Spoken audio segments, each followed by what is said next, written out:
We're away. Hi there, folk. Simon here, batting with the wise and profound Yoda Hirsch, who can educate you well in the wiles of batting the right lines, for example. I'm talking about cricket head, your mind. Today's message is a simple one, and one that emanates from the wisdom of ancient Buddhism. Have a crack at that, and it is simply this.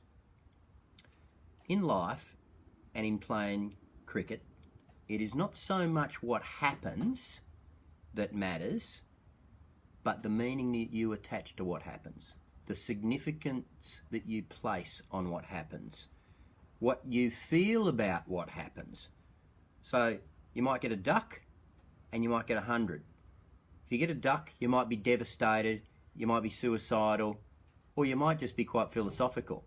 Which way is better for your mental health and your ability to perform best next?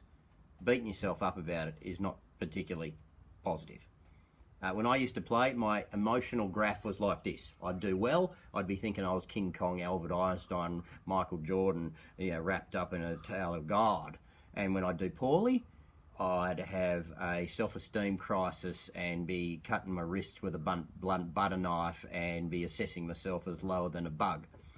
Neither are true, of course, and it pays you to keep an even keel of not getting too high. It's never as good as you think it is, and it's never as bad as you think it is. This is a real good way to run life.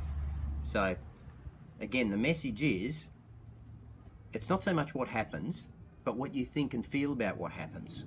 So here's another interesting little one for you, that statistically, if you take a lotto winner and you take a paraplegic and their happiness levels, people have a happiness thermostat and they return back to that level.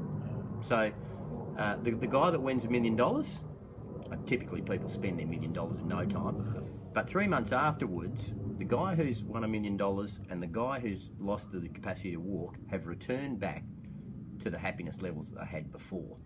So what's important about this is, in short-term instances of events that you think are negative, when you've lived as long as I have, and I hope to live a lot longer, often what appear to be negative events turn out as positive events. You just have to be wise and mature and emotionally intelligent enough to understand not to spit and kick like an immature, spoiled kid when shit doesn't go your way.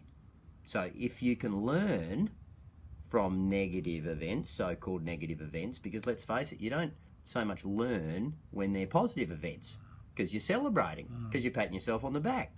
If you can stay calm enough and grateful enough when stuff doesn't go your way and learn, that's how you will improve a lot.